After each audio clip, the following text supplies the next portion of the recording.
Hey everyone, so today I did like an errands day where like I ran around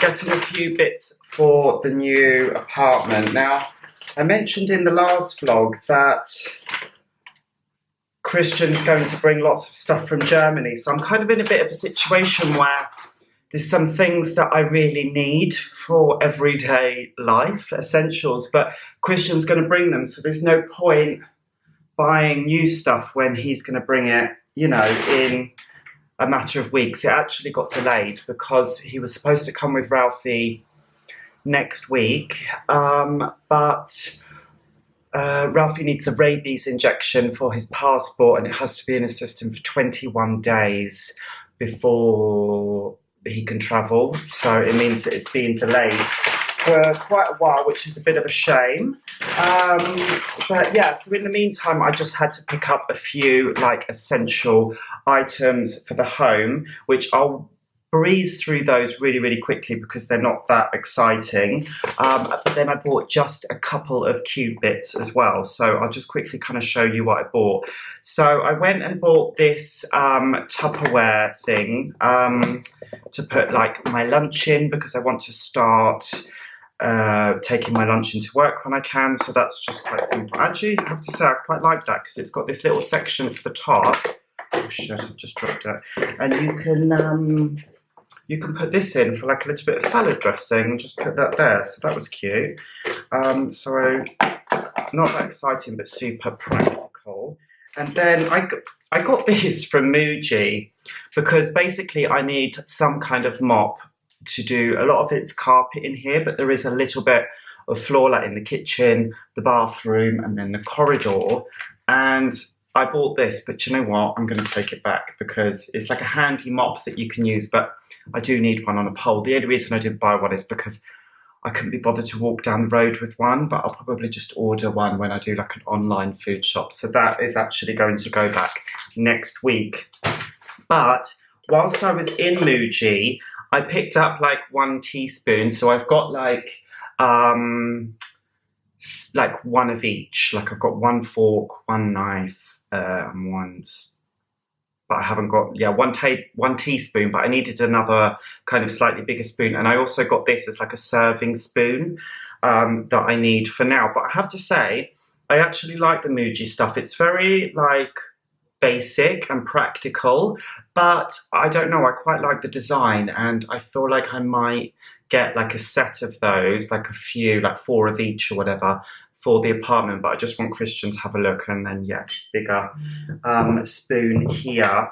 I got 1 wooden spoon for now from John Lewis. That was £1. Can you believe that? £1. And then I just got 1 knife to chop things for now. And then I got this chopping board from a brand called Joseph and Joseph. But what's quite cool about it is it goes like that, so then it's quite easy to put the things that you don't need, or the things that, yeah, you do need, you can just pour it into a pan or whatever. So I thought that was quite groovy.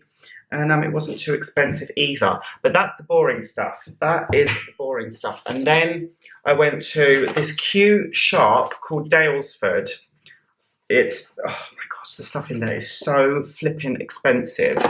But what my kind of thought process with the apartment is, and I spoke to Christian about it as well, rather than buying like a set of 6 matching glasses, which is what most normal people do, we're just going to get like individual little things and build them up very slowly over time, of just things that really spark joy in our hearts, that we think are really beautiful. So everything we have will be different. Like all our plates will be different, all our glasses will be different, and things like that. And then it just means that rather than having to buy everything quickly straight away, we can perhaps spend a little bit more and focus on things that are a bit more design orientated. So I picked up these bits today, and what's nice about Dalesford is, even though it is super luxury, I have to say, it's, do you know what, it's not that bad, but it is quite expensive. But they've got a focus on sustainability, which is really nice. So I bought this glass, which I personally really like, and it's made from recycled glass. So I just thought that was cool. Really, really like that. And then I bought one more glass,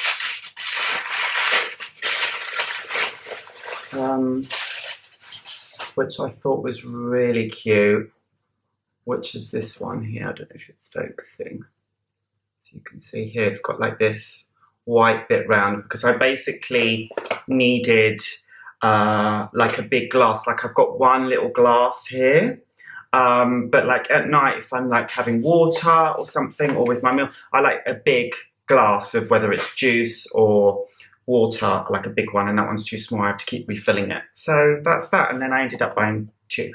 So if someone comes round, I can offer them a glass of water. And then the third and final thing that I bought from Dalesford was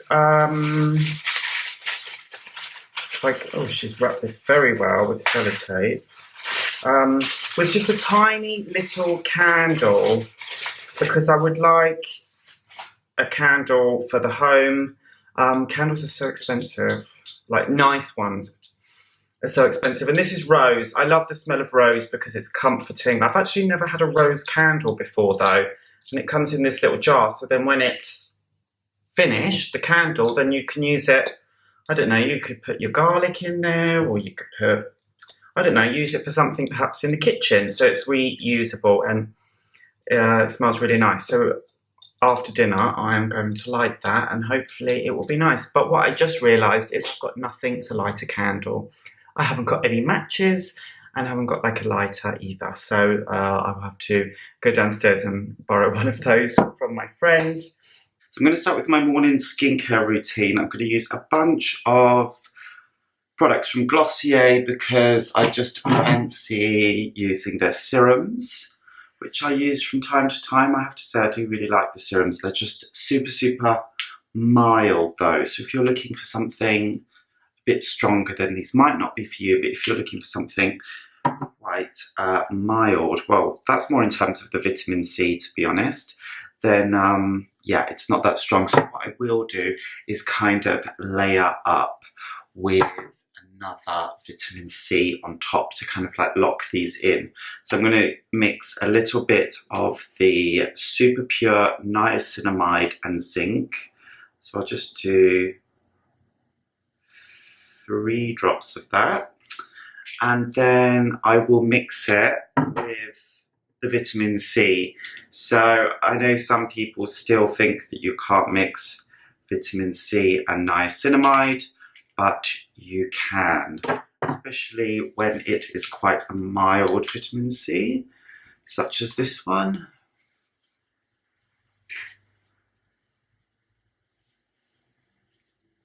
And I'm not going to go in with a kind of essence or anything first. This is just literally my first step because I want those actives straight on my skin.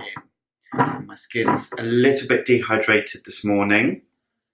So I'm now going to go in with the Super Bounce Hyaluronic Acid plus vitamin B5, which I also really like. You might have noticed that the Glossier serums are now in a larger size. They used to be in these like tiny baby bottles, and now they come in bigger ones, which is good.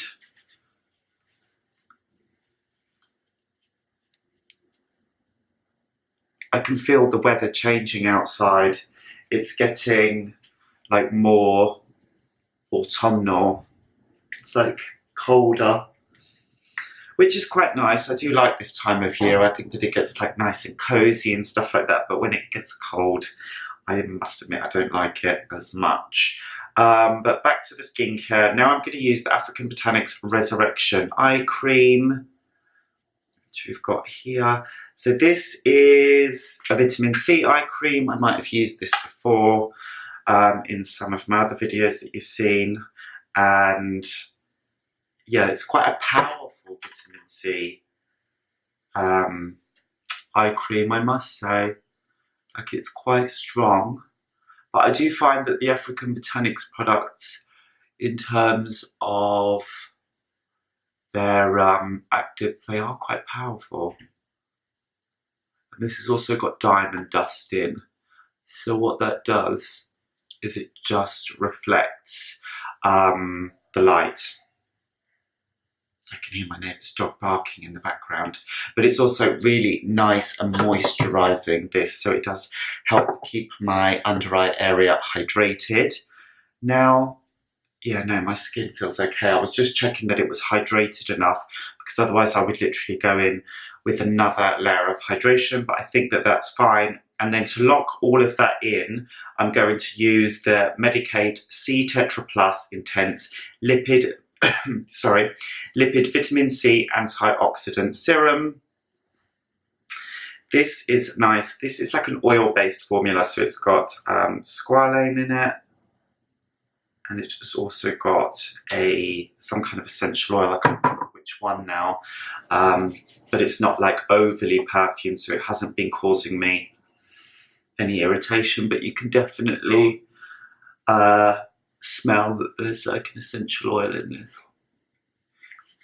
I think sometimes in terms of fragrance and essential oils, that kind of thing, you know, it doesn't hurt to just avoid them completely. That's definitely not going to do your skin any harm. But if you kind of throw in like 1 or 2 products with some fragrance in, I think that that's okay, providing your skin lets you know that it's okay, because if your skin's not okay with something, it will let you know very quickly. That's the great thing about our bodies, is if we listen to them, they communicate with us very, very well. So, you know, if your skin doesn't like something, it will let you know in terms of stinging, irritation, burning, excessive redness, that kind of thing, you know? It would just be really, really uncomfortable. So that's that all sunk in terms of my skincare. Now I just need to apply some SPF. So I need to decide which one I'm going to use today. I'm probably actually going to use the Claire's one, only because I've had this for a while now, and I don't want it to be sitting around too long, because I want to use it up whilst it's still nice and active. By the way, I bought this the other day. I was out, I'd forgotten my lip balm, and I really needed a new one because my lips were dry. So I decided to pick up this in Selfridges. They've got like a pharmacy in there, so I got this Aven cold cream one. But the only thing is I left it in like the pocket of a shirt that I was wearing, and then I threw the shirt in the washing machine. So this has been through a full washing cycle in the washing machine. So I'm not sure if it's going to be okay or not. Like, the lid was on tight, so I'm not sure if it could get in there, but let me know if you think that I should use this or not. I'm debating whether or not I should. Now, I hate putting SPF on camera, because, you know, I prefer doing it just like in front of the mirror.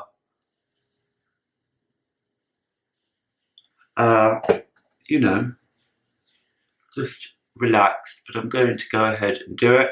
And what I'm doing in terms of my SPF is putting a couple of layers on. So I put that layer on first, which was obviously quite thin, but then kind of, I feel like it just settles into the skin. Normally I just kind of like wait a minute or so for it to dry, and then I kind of, not dry completely, but just kind of dry a little bit in that it's not kind of all smearing around my face. And then I go in and apply a second one. And I have to say, since I've been doing it this way, my skin is a lot paler than it used to be, which probably means that, you know, I'm applying it correctly. Now, obviously, I'm just doing it in the viewfinder of my camera, which is not a proper mirror. It's like this big. So if I haven't done the best application, please don't hold it against me. Gosh, and you can literally see the light in the camera is like changing. I feel like it's gone a bit brighter and I have to turn the exposure down because of the SPF. Even though this is a chemical SPF, this isn't a physical one. So technically it's, you know, it's not going to have that reflection because that's not the way it works, but I feel like it's still made the exposure go up. So I'll just apply a little bit more to my cheeks and my forehead, because these are obviously the areas that tend to get tops of my eyelids. These are the areas that hit the sun first. The sun hits these areas first. You know what I mean. High points of the face. And then, as always, I'll just go in with something a little bit more affordable on my neck. So last night I attempted to film the cooking process of my dinner, which I decided not to do in the end because it was just all too much and too confusing and I couldn't do it. But I went with this, the coconut dal, and I have to say it came out really well. And I thought that the let me pop you on here. I thought that the portion size would, like, because it was a portion for 2 people. Is this going to work? There we go. Yeah, so it was supposed to be a portion size for 2 people, and I thought I am definitely going to eat all of it myself, but I have to say there was a lot of food. So this is it here. Hold on, let me, oops.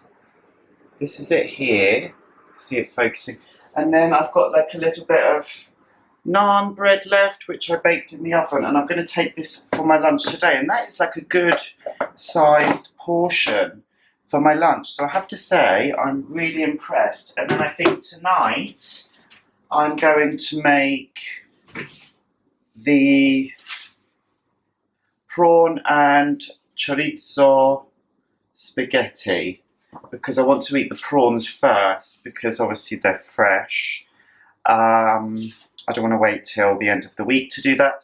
And then I got the chicken and aubergine spaghetti as well.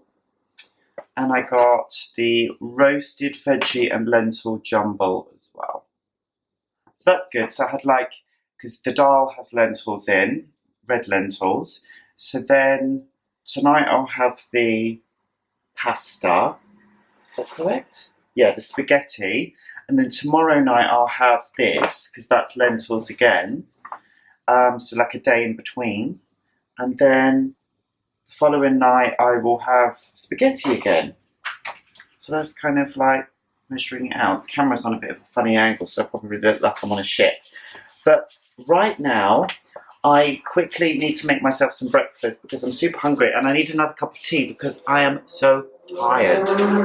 So I decided to put a little bit of product in my hair to smooth out the fluffiness. And I also went in with a little bit of concealer under my eyes. I used the Glossier Stretch Concealer in medium. I have got with a new shade, I think I've got G9 or something, but the shade isn't quite right. It's a bit too dark, so I went back to my trusty medium. I'm also thinking of trying the Laura Mercier Tinted Moisturizer. I think that's what it is. Apparently it's amazing, and they've redone the formula, and it's now got SPF 30 instead of SPF 20. I was reading about that today. So that sounds flipping good. I might be trying that. But right now, I need to leave the building as I have to go to work. It's the first day back after, my day off yesterday, and quite frankly, I could just stay in all day and relax and make content for my YouTube channel. That would be nice. However, that's not possible, so I better sign off here. Thanks as always for watching. Don't forget to give this a thumbs up, and I will catch you in the next one. See ya!